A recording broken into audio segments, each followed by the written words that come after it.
يا ربنا واغفر لنا وارحمنا يا ربنا ربنا يا ربنا يا ربنا يا ربنا.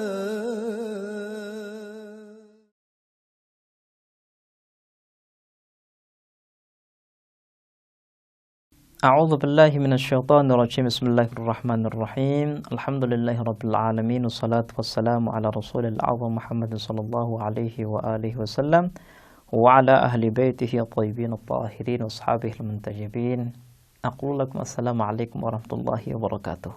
Pemirsa dan pendengar yang kami hormati, pada kesempatan yang lalu kita telah membahas bersama tentang anjuran Islam supaya kita mengunjungi kuburan orang-orang yang sudah meninggal.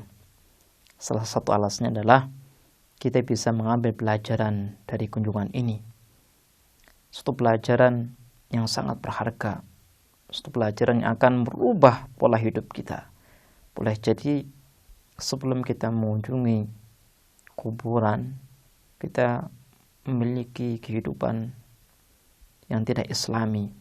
Tapi tatkala kita mengunjungi kuburan seorang muslim, kuburan saudara kita, orang tua kita, maka kita akan ingat bahwa kondisi kita pun akan sama.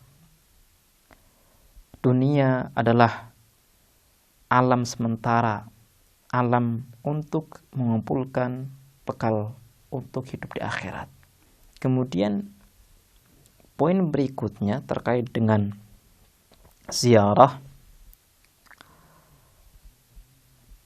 Islam menjelaskan kepada kita bahwa Allah Subhanahu wa taala sudah menyiapkan pahala yang besar bagi siapa yang mengunjungi kuburan seorang muslim. Makanya Al-Imam Ridha alaihi salam pernah berkata, "Ma min 'abdin mu'minin zara qabra mu'minin faqara'a 'indahu Inna anzalnahu fi laylatil qadr sab'an marratin illa ghafarallahu lahu wa li sahibil qabri." Kata Al-Imam Ridha alaihi salam, ketika ada seorang mukmin yang berkunjung kepada kuburan mukmin yang lain dan ia membaca Inna anzalnahu fi laylatil qadr 7 kali, maka Allah Subhanahu wa taala akan mengampuni dosa-dosanya dan akan mengampuni dosa si mayit. Bayangkan bahwa perbuatan orang yang masih hidup memiliki pengaruh kepada diri seorang yang sudah meninggal. Ini sangat indah. Selama orang yang meninggal ini belum diadili oleh Allah Subhanahu wa taala di hari kiamat, maka orang yang meninggal ini masih bisa mendapatkan keringanan dari Allah Subhanahu wa taala melewati perbuatan-perbuatan orang yang masih hidup. Makanya Islam itu menganjurkan kita untuk mendidik anak-anak yang saleh dan salihah. Kenapa? Karena anak-anak inilah yang akan membantu kita tatkala kita sudah meninggal, tatkala kita berada dalam barzakh. Mereka akan selalu mendoakan kita. Mereka akan selalu mengirimkan pahala untuk kita. Ini merupakan suatu bahasan yang sangat-sangat indah, di mana Islam menjelaskan suatu hubungan yang sangat erat antar muslim, antar mukmin yang telah mengikat hati mereka dengan Allah Subhanahu wa taala. Mengikat hati mereka dengan satu keyakinan yang suci. Mengikat hati mereka dengan keimanan bahwa tidak ada keutamaan, tidak ada sesuatu yang kekal kecuali sesuatu tersebut memiliki hubungan langsung dengan Allah Subhanahu wa taala. Kemudian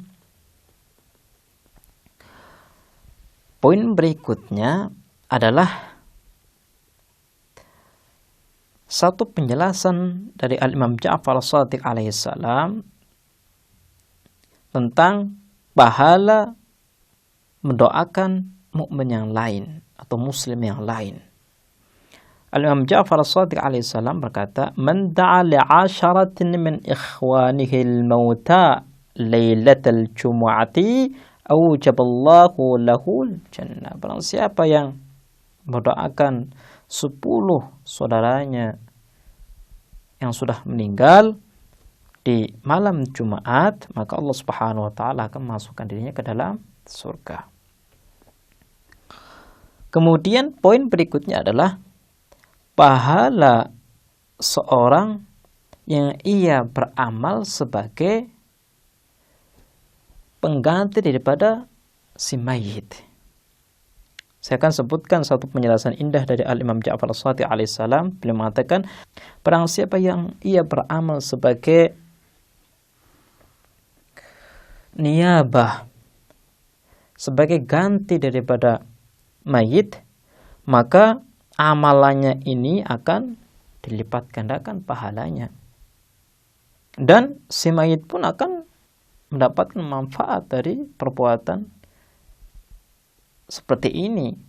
Artinya ketika kita menunaikan sholat dan kita berniat bahwa aku menunaikan sholat ini sebagai ganti daripada perbuatan si mayit.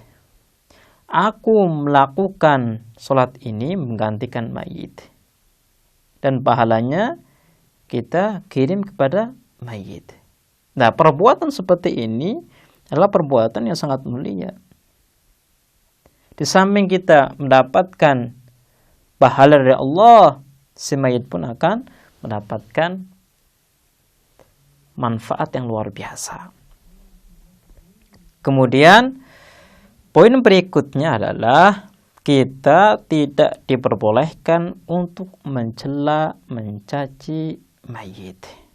Rasul pernah berkata begini, "La tasubbul amwata fatu'udhul ahya." Janganlah kalian mencerca, mencaci si mayit, orang-orang yang sudah meninggal. Kenapa? Karena perbuatanmu itu akan menyakiti hati orang-orang yang masih hidup. Taruhlah kita mencela orang yang sudah meninggal, dan celaan kita ini didengar oleh keluarganya. Tentulah keluarganya itu akan tersakiti. Keluarganya akan tersinggung. Kenapa? Karena apa yang menjadi kebahagiaan bagi si mayit merupakan kebahagiaan bagi mereka. Kalau misalnya kita menyakiti mayit dengan cara mencela si mayit, mencerca si mayit, maka kita pun telah menyakiti keluarganya. Jadi kita telah berbuat dua perbuatan yang sangat negatif. Yang pertama, kita mencela si mayit, di mana si mayit ini tidak bisa menjawab. Kemudian celaan kita pun akan berdampak negatif kepada keluarganya. Jadi bukan hanya kita berurusan dengan mayit, tapi juga kita berurusan dengan keluarganya. Ini merupakan satu poin yang perlu kita perhatikan bersama tatkala kita ingin melakukan sesuatu. Jadi dari apa-apa yang kita bahas tentang adab-adab yang berkaitan dengan mayit, kita bisa mengambil satu pelajaran bahwa seorang muslim, seorang mukmin yang hakiki, yang yakin kepada Allah, dia harus berhati-hati ketika beramal. Dia harus detail ketika beramal. Jangan sampai ia lalai ketika beramal. Kenapa? Karena ketika ia lalai beramal, maka amalnya boleh jadi akan memberikan efek yang sangat negatif kepada dirinya. Dan kita melihat bersama bagaimana ajaran-ajaran indah yang mungkin kita tidak memikirkan hal tersebut. Karena ketika kita mencela si mayit, apakah celaan ini akan berpengaruh atau tidak?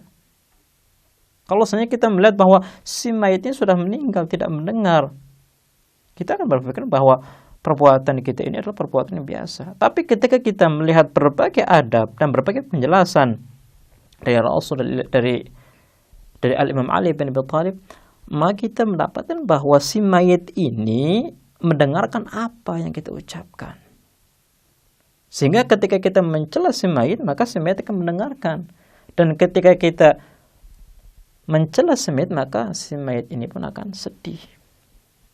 Sebagaimana kita tidak anjurkan untuk mendoakan si mayit dan doa kita akan memberikan kebahagiaan bagi mayit, kita pun tidak boleh mencela si mayit karena hal ini akan menyakiti si mayit. Baiklah, misalnya insyaallah kita akan meneruskan bahasan kita tentang ajaran-ajaran Islam yang indah di kesempatan yang lain. Kita akhiri. Wassalamualaikum warahmatullahi wabarakatuh.